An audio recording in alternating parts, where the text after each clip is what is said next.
You are listening to the Knightline Sports Network, brought to you by Travis Dever and the Dever team, 386-690-1636.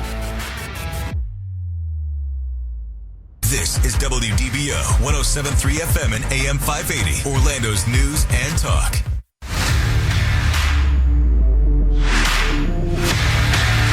Welcome to Knightline at Night on WDBO 107.3 FM and AM 580. Night Nation's only call-in show goes live now. All right, hello, Night Nation. Hello, Orlando. This is Andrew Phegley, and this is Knightline at Night. We're live from the Dever Team Studios, brought to you by Chad Barr Law, assisting injured veterans get the help they deserve. Give Chad a call, 407-599-9036, or visit protectingvets.com. You can also call Travis Dever for all your New Smyrna Beach real estate needs, 386-690-1636. And if you need a new, used car, truck, or Jeep, you can call me, Andrew Phegley, at 386-736-3000, and I'll get you taken care of.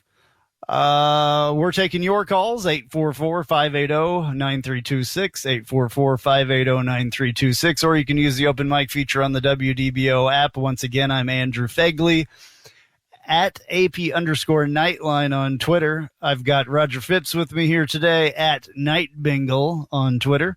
And you can find all the rest of our content on NightlineSports.com. We may be hearing from Big Ben Stout here a little bit later. He's having a little bit of a computer issue, I think, but hopefully he joins us here before too long. National Signing Day, Roger, was this week. So some big news as far as that goes, who signed and who didn't and all that stuff. So why don't you talk about that for a second? Well, arguably, this is shaping up to be the best class that UCF has ever had, depending on which recruiting source you look at. Some, like 247, have us at 3 4-stars. Others have us at 1. But either way, it's a big haul for Gus Malzahn's. Lots of exciting names. There was only one name that was expected to sign that didn't. Leighton Nelson, an offensive lineman, 6'6", 278. He was expected to sign initially, but then kind of backed off and said he was waiting. Because it was too much stress on him. Yeah. That's ridiculous. Number one, if you're a college football player and National Signing Day is so stressful for you that you can't commit, you probably need to find something else to do. Because if he thinks that's the most stressful thing as a college football player, with school and football and everything else that comes along with it, he needs to find a different career. Personally, I don't want that guy anymore on our team. If he can't get over this and do this, then he really needs to go someplace else. I mean, it sounds like he's going to Florida or Florida State anyway, so right, it's probably better. Yeah, the history behind that is he was deciding between UCF and Florida originally, and now with all the shakeups at Florida, the coaching staff shakeup and everything else, apparently he didn't like Dan Mullen very much, and he's gone. So I think what he's doing is sitting to see if he can get back in Florida's good graces and try to grab a spot there. I hope he winds up on a Division II team personally, or an FCS team or something, because he obviously doesn't have what it takes. Well, in my opinion, I can tell you this. I mean, as a guy that played college football, we need offensive linemen, and he's 6'6", 278. So hopefully, there's other guys. Well, I hope so. Next man up. There's always other guys. That's the deal. You know, that's what's great about college football and any sport. There's always other guys. We always say next man up, right? Yep. Well, there you go. It's perfect. Basketball also was in action the other night, 65-48 over the Temple Owls. There was the game that was canceled, though, this week. FSU game was canceled because COVID. COVID. A COVID outbreak supposedly on the Florida State side, or they didn't want to get beat again by UCF. One of those two. Or both. One of those two, or both, yeah. So that game did not happen, unfortunately. They were trying to look for somebody else to play, and I don't think that worked out as well. So yeah, a lot of big games. Ohio State's game got canceled. Duke's game got canceled. A bunch of different big name basketball teams had their games canceled. So I guess this is something we're going to have to deal with again for season number 2. Ridiculous. So, absolutely ridiculous. I was excited about that matchup. Temple, if you guys watched that game, was interesting. The first half was ugly. A lot of people, I think, turned that game off. It was a 1-point game at the half. I think it was UCF was something like 5 for 30 at that point in the game. But they came back out in the second half, seemed rejuvenated. Everybody was hitting shots. Darren Green Jr. did well. Brandon Mahan did well. We had 2 guys. Darren Green Jr. actually fouled out, which was interesting. And so did our center. So they gutted it out, pulled it out. We shot the way we needed to. Darius Johnson got some time because Perry was out. He fouled out as well. And it was fun watching him. I think the game's starting to slow down a little bit for him. He's learning that he can drive and create his own shot instead of just passing the ball. So that was good to see out of him because he's capable. He's got the right body. He's very BJ Taylor-esque. And that body type bodes itself well when you're going in for a tough shot. And he played pretty well. So second half, completely different. The diamond defense, the diamond trap defense that we were using, we just basically out-muscled and out-hustled Temple. So hopefully we shoot a little bit better on the next game that we play, which I believe is Alabama A&M on Wednesday, and we'll go from there. All right, cool. Well, we've talked about everything that we need to talk about on this show, so let's shut it down. I don't know what else we talk about the rest of the show here. So back to football recruiting. Mm-hmm. We've got obviously we got the recruiting done. Now we have the bowl game coming up this next week, which is exciting. I don't even know what day it is. I guess it's Sunday because we're on the radio right now. Today's the 19th. So yeah, the 23rd, it's coming up on, what is that, Thursday or Wednesday? Thursday. Okay. Yeah. I seriously don't know what day it is. So, yeah, that hopefully that's still happening. We haven't heard anything that it's not yet, but you never know with all this mess that's going on again. In my opinion, it's unnecessary for this all to be going on again, but that's just my opinion. So you can take that or leave it. Anyway, that should be a good game. It's UCF against Florida, 7:00 Eastern on the 23rd in Tampa. It's the Gasparilla Bowl against the Florida Gators. Florida Gators 6-6. The UCF Knights 8-4. Obviously, our team had a little bit of time to heal up between the regular season ending and this season or this bowl starting, so that's good. Hopefully, we'll have a couple guys back that we didn't have that weren't healthy during the season. Mikey Keene was banged up as well during the season, our freshman quarterback that started in place of the injured, whatever that guy's name was, that's not here anymore. So. Yeah, and then Bowser, hopefully we have Bowser back, possibly. You never know. So that would be awesome. Yeah, exciting game. It's going to be interesting because I do believe that Florida is going to try to play ball control and run the ball down our throats. As I mentioned earlier, Dan Mullen will not be coaching the team. He's moved on, and the interim coach will be coaching. He's the running backs coach, so their starting quarterback is also out. Emory Jones, who's their second string, who will be entering the transfer portal, has said that he's going to play. So we will be facing Emory Jones. They're a solid running team. Their rushing average is 209 versus our 188. They passed 261 versus our 211. So fairly close as far as offensively. The defenses are even more interesting. They allow 26 points per game. We allow 25 points per game. 31.8 points per game. We have 32.2. What's interesting is they did lose 3 out of their last 5. They played Mizzou, lost to them in OT. Got a solid drubbing by South Carolina and Georgia, but Georgia is a solid team this year, so you got to take that with a grain of salt. They did win against Samford and won against FSU as well, 24-21. Which made them bowl eligible. That was the battle of the Big Four that would allow them. The winner was going to be bowl eligible. FSU was on the losing end of that. But given FSU's performance this year, I'm not sure that's saying a whole lot. So, yeah, well, Samford that they played, Samford, which is, I don't even know what division they are. Are they an FBS team or an FCS team? I'm assuming they're FCS or Division 2 or something. I have no idea who these guys are. They're in the Southern Conference, so I don't even know what that is. Is that FCS? I guess that's FCS. That's FCS. They put up 52 points on them. 52 points on Florida. Florida had to win that game 70-52 to win that game. That's bad. That's really bad, actually. So, yeah, I don't see it, to be honest with you. Yeah, I think that we're gonna be able to take care of Florida and send them back to Gainesville crying. Well, it's all really going to depend on how our offense plays, right? If we get Bowser back, I think he's a key difference maker on allowing us to extend drives, especially in the running game.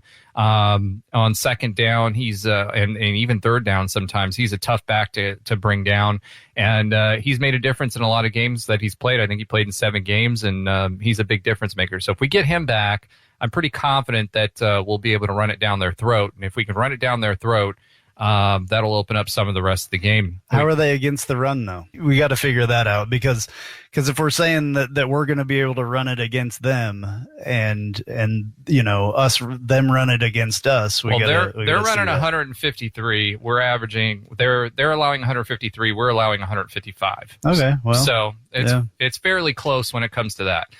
I know that they're going to, or I don't know because I'm not the coach, but I'm assuming that they're going to try to run the ball. Emory Jones is not a very accurate quarterback.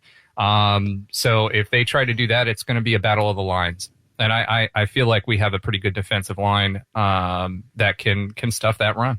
So Emory Jones, 210 passes completed of 310 passes thrown. 19 touchdowns, 13 interceptions. Mikey Keene, far less than that, but with 16 touchdowns and 6 interceptions. Didn't have an interception in the last few games, though, for Mikey Keene, so that's good for him. If we can stretch the field a little bit, I think that would be a positive. He's shown that he can throw an accurate deep ball. It's not always consistent. So that's going to be the interesting thing. Freshman quarterback, that's what you get. Yeah. I mean, he's just a freshman, guys. Everybody seems to come down on Mikey Keene this season, and they just forget. Any of you out there that are listening that don't think that he's going to be a good quarterback, you forget that he's only 18 years old, just barely. He should have been a senior in his high school football this season. He did not play his senior year. He came to college. And coming to college and then getting thrown in the 3rd game of the season, the 4th game of the season for him, that's a really big deal. Everybody remember, I will remind everybody how you all booed Mackenzie Milton in the Cure Bowl, and then the next year he came and just tore it up. All right, we're going to be right back. We're going to talk about this and a lot more stuff. Knightline tonight.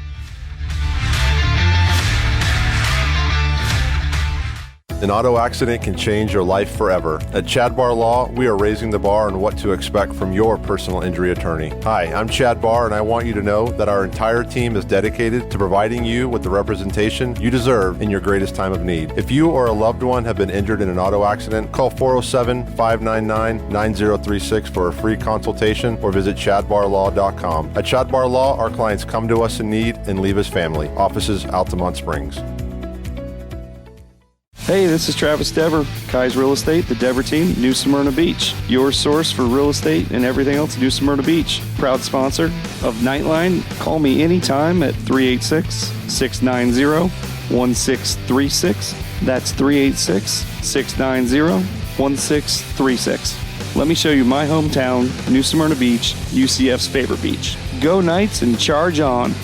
Looking for more out of your Porsche? Look no further than Flat6Motorsports.com. They have the widest selection of aftermarket Porsche parts anywhere in the world. With over 85 product lines and in-depth expertise, Flat6Motorsports.com is your one-stop shop for any Porsche performance needs. Whether you're shopping for intakes, exhausts, suspension, or tuning, they have you covered. Flat6Motorsports.com is the premier Porsche aftermarket specialist. Check them out at Flat6Motorsports.com. And now, back to Nightline at Night on WDBO 107.3 FM and AM 580. Call now at 844-580-9326. All right, back on Nightline at Night. I'm Andrew Phegley, live from the Dever Team Studios, brought to you by Chad Barlaw. Got Roger Phipps here with me at Night Bengal on Twitter, and I am AP_Nightline on Twitter. We're talking UCF sports. I think we're going to quickly talk about basketball a little bit more. Got still a lot of good teams on the schedule. We played this Temple game, which was kind of weird. It started our conference play, but then we've got still some out of conference kind of stuff going on before we actually start our conference, if that makes sense. It doesn't from a scheduling standpoint, but the way you explained it, it does. Yeah. So we had the FSU game, which isn't going to happen, and then there's a game against the North Alabama Lions. I don't even know who that is. Is that a club team? I don't even know. Who knows? North Alabama. I guess that's a college. Somebody can tell me maybe. And then Michigan. Michigan was the one that we were all kind of excited about. But we were, in fact, thinking at one point that they were possibly going to be ranked really high and could possibly be number one. I remember talking about this a while back ago. Well, they're not. They're 7-4. So they are not nearly what we thought that they were going to be, at least early in the season. So still coming to UCF, playing in our arena, 7 o'clock on the 30th. That's going to be real exciting. Cool. Yeah, I mean, think about this, guys. It not too long ago, Michigan coming to UCF's arena would have been unheard of. So, stepping up and seeing teams like Michigan at home is huge. We played them last time, and unfortunately, they rocked us. I'm hoping for a better outing now that we're at home. I imagine it was probably pretty nerve-wracking experience playing at Michigan.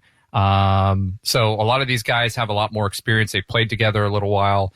Whereas before, if you remember the last couple seasons, we've been kind of bringing in freshmen and mixing and matching. And now that we had like folks like Brandon Mahan come back, et cetera, that puts us in a better position as far as depth of that bench, which we didn't have before. Yeah. Well, UCF basketball needs to get prepared to play on the highest stage. It's coming pretty quickly. The Big 12 where they're going to have to play in the stage. Big 12. Yeah, it is. It's number one. If you think it was bad playing at Michigan, wait till you have to go to Kansas and play, or wait till you have to go to Oklahoma State or Baylor or even Iowa State. I mean, there's a lot of really good basketball. TCU has been playing well lately. TCU as well. Yeah. It's going to be a huge step up. I think it's going to be more of a step up personally. I think more of a step up for basketball than it is for football. I agree with that.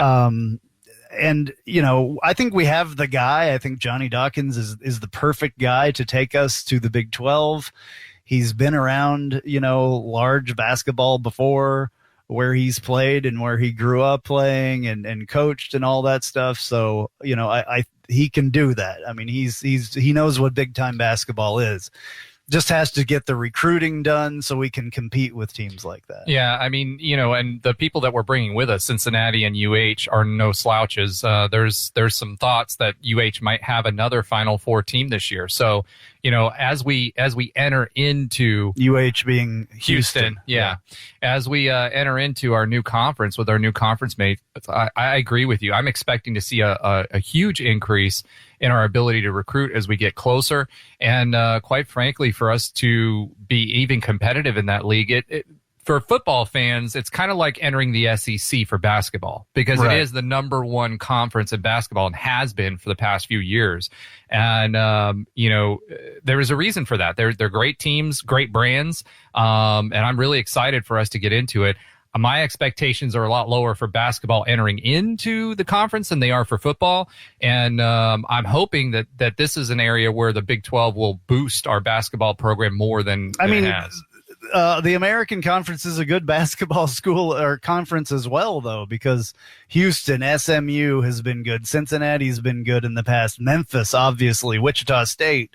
I mean, it's a great basketball conference, but it's just a little bit of a different. I think I think the biggest difference is going to be the fans and things like that. Just because they're just, it's on a different level. It's a different level. It's kind of like playing in smaller stadiums and not packed stadiums compared to, playing this in isn't packed going to be stadiums, two very lanes large like high school gym anymore with exactly. no fans. You know what I mean? Exactly. Yeah, that's pretty much it. Okay, that was a good analogy. All right, we'll be right back on Knightline tonight, taking another break.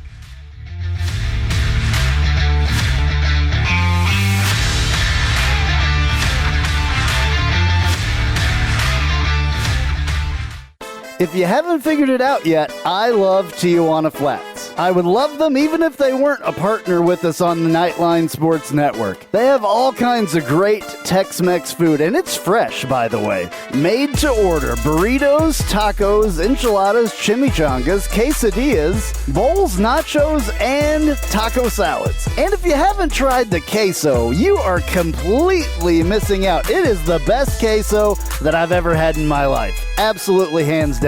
And the sauce bar that they have, everything from wild to mild in there. Absolutely awesome stuff. Not only do I love the food at Tijuana Flats, but I love the company, a UCF-born company, and they give back to the community with the Justin Queso Foundation. So head to your local Tijuana Flats, Tex-Mex for everyone.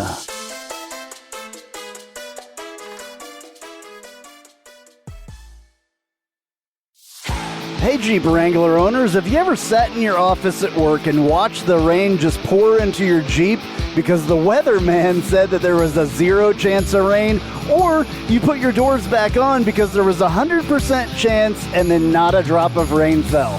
Well, there's a company out there that can help take the worry away and give you the peace of mind to be without your doors. The company's called Life Without Doors. They make waterproof rain curtains and dash covers for Wranglers. Life Without Doors is there to help make the decision to leave the doors at home an easy one.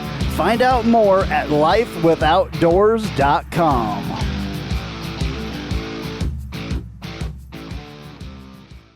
Spice up your company with homemade marketing services from Tasty Gravy Creative. Tasty Gravy serves up a menu of budget-friendly marketing, graphic design, and public relations services customized to your specific goals. Co-owned by a UCF graduate, Tasty Gravy can help refresh your brand, strengthen your online presence, or reinforce your company's message. Contact Tasty Gravy for help with your website, social media, marketing, advertising materials, and more. Visit tastygravy.com. And now, back to Knightline at Night on WDBO 107.3 FM and AM 580. Call now at 844-580-9326. All right, back on Knightline at Night. I'm Andrew Phegley.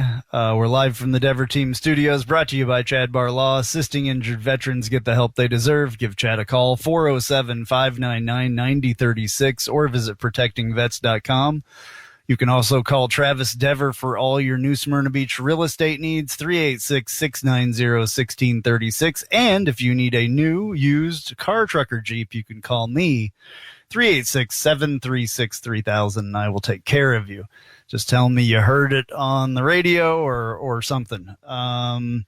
We're also taking your calls, 844-580-9326 if you want to give us a call, or you can use the open mic feature.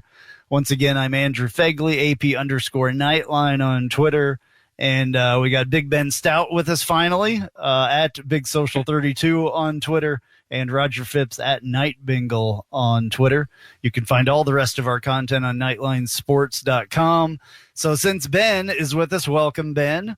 Thank you. Yeah. Good to finally be with you. I know, Sorry yeah. for the technical difficulties. It was a little bit weird, yeah. Technical difficulties. I wanted to talk to you, though, because you're the former UCF basketball player and everything about the Temple game the other night, UCF Temple. I wanted to get your take on how that went, how those guys played, and what it means, basically, if anything, that we didn't get this FSU game off this week.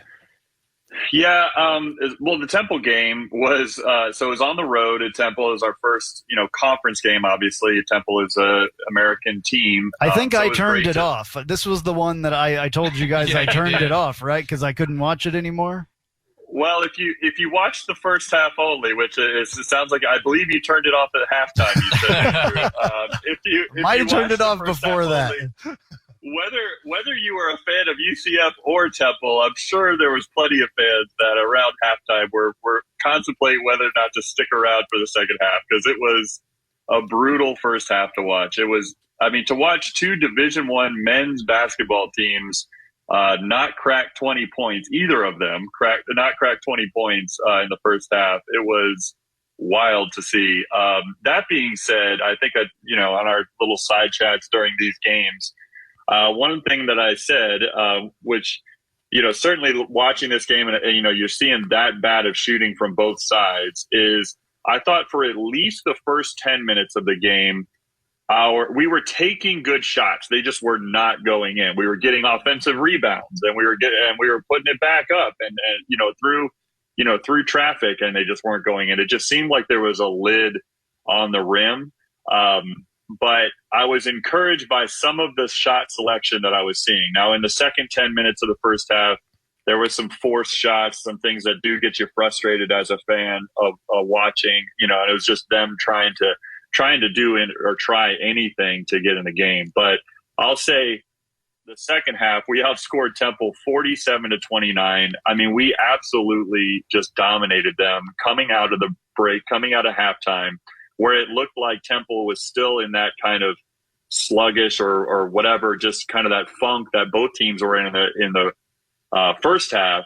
They carried that through to the second half. I was really encouraged and excited to see that that our team, UCF, they did not carry that into the second half. They actually, were able to flip the switch. They were able to figure some things out at halftime and get their shooters going in good position. They continued the really good defense and the great rebounding, especially offensive rebounding. And they basically blew them out and showed them what we're all about in the second half. So that was fantastic. I was happy to see that. Yeah, it seems like different times Brandon Mahan wants to show up as well. He really showed up in this game. Hasn't shown up quite as well. He had 18 in this game. For the rest of the season, though, hasn't quite gotten there before. So it's good that he was able to do that. Yeah, Brandon is the type of player that really can make some big-time shots, and he can make shots from three with a hand in his face, and it kind of makes you scratch your head, like, the type of shots that he takes sometimes. You're like, no, it's a horrible shot, and then it goes in, and you're like, okay, good shot. So sometimes he can be frustrating to watch from that aspect, is that he sometimes tries to shoot himself back, from any type of slump or anything that he's in within stretches of the game.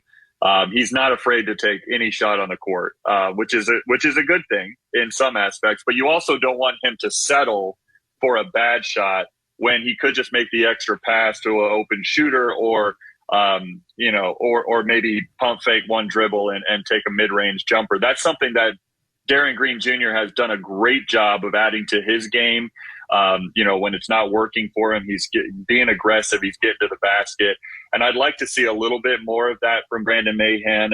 He was 1 for 5 from 3 in this game, but he did try to create his own shot. But the best thing about Brandon is that he is the best. I'll say he's the best free throw shooter in the country. I'm pretty sure he has not missed since, I don't know, I think it's maybe February of last year. That's awesome. I from the line, he was 7 for 7 from this in this game, and those shots that he makes at the free throw line, he gets to the line often and he makes it at 100% clip, I believe, this year. Unless there's some sort of miss that I missed, that I hadn't seen this year, but right.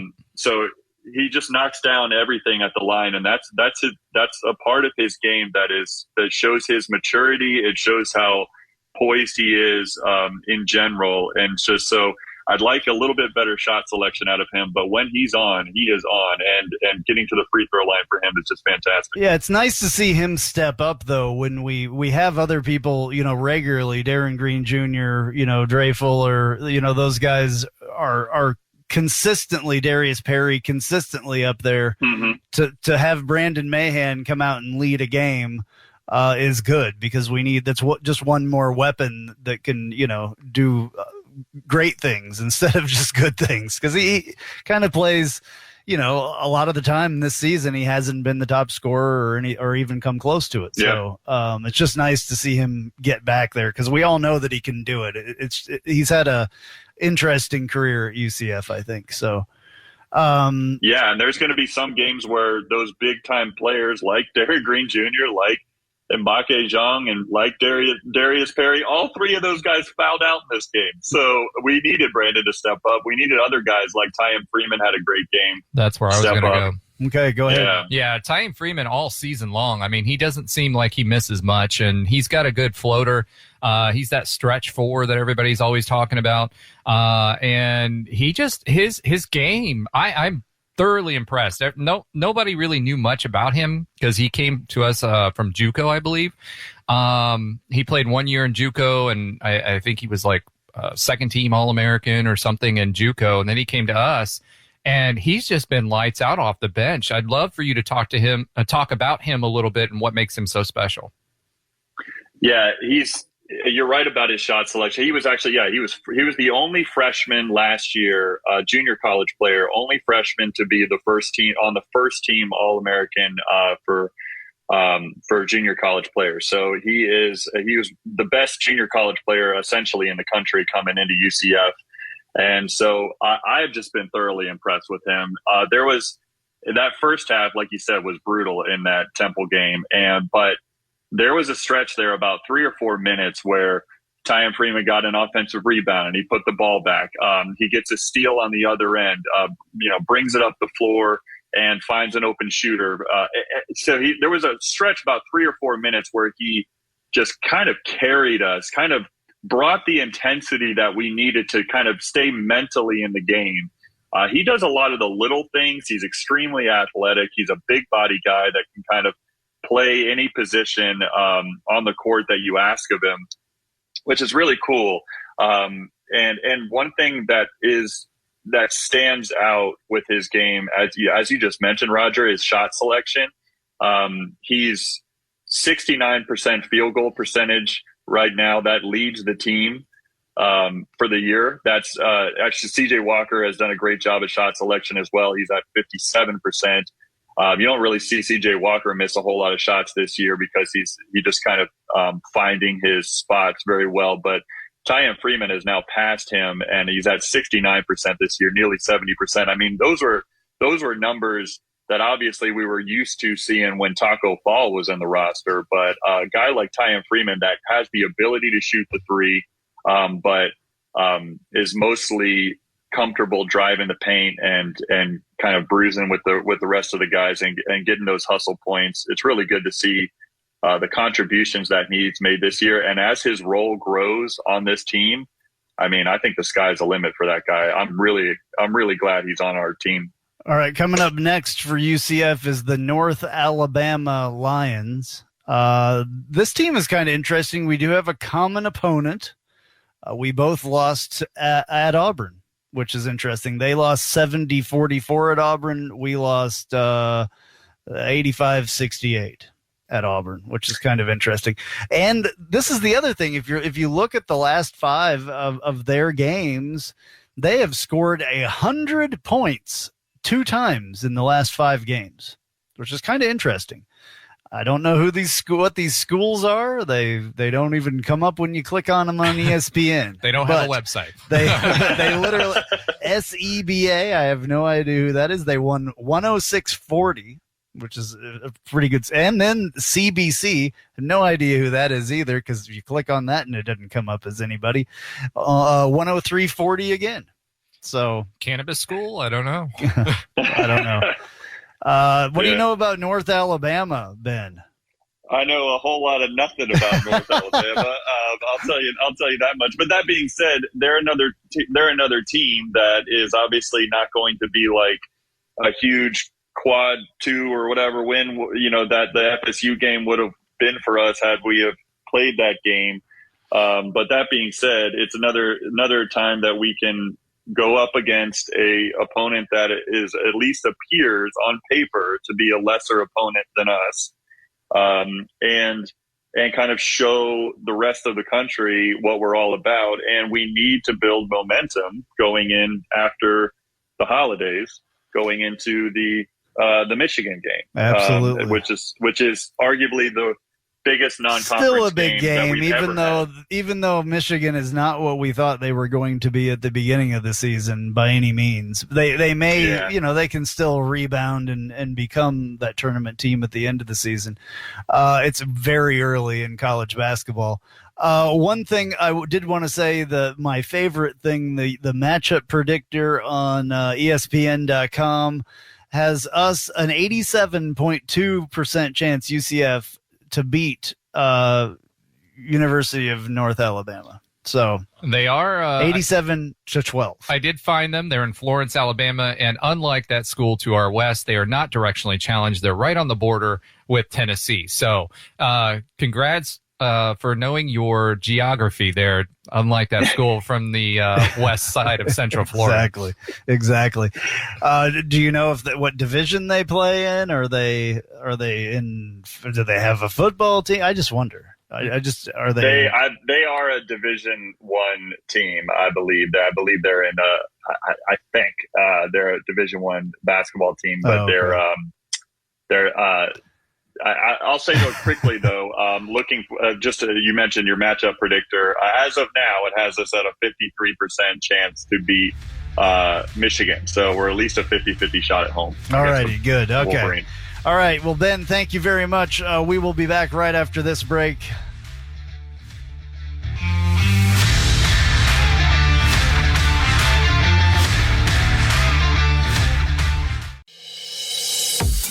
I'm Jeff Allen. Join me each and every week on the Knightline Sports Network for the AAC Report. We bring you in-depth coverage of each school in football, basketball, baseball, softball, soccer, golf, tennis, and more, as well as bring you insider interviews and focus in on the biggest games and news of the week. That's all right here each week on the AAC Report, only on the Knightline Sports Network.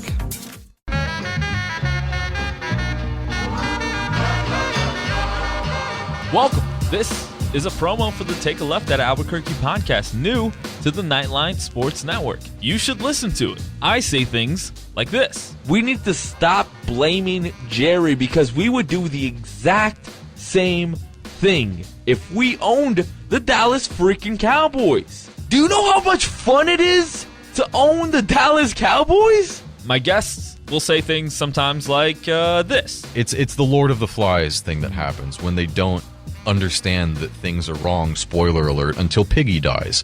Lord of the Flies has been out for like 100 years. I don't even know. Yeah. Sorry to everyone at home who I spoiled the book for. A book's been out for like 90 years or something. And sometimes, rarely though, I'll say really stupid things like this. If they don't make it out of the West and the Raptors get to the finals, I will go on either this show or whoever's show and say that Kawhi Leonard is overrated because I have too much evidence of it.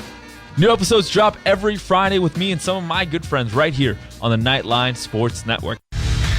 And now, back to Knightline at Night on WDBO 107.3 FM and AM 580. Call now at 844-580-9326. All right, back on Knightline at Night, live from the Dever Team Studios, brought to you by Chad Barlaw. I'm Andrew Phegley.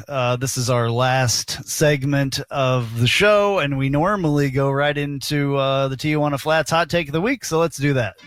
Welcome to the Tijuana Flats Hot Take of the Week. Visit TijuanaFlats.com for takeout or delivery, or visit your local Tijuana Flats. Tex-Mex for everyone.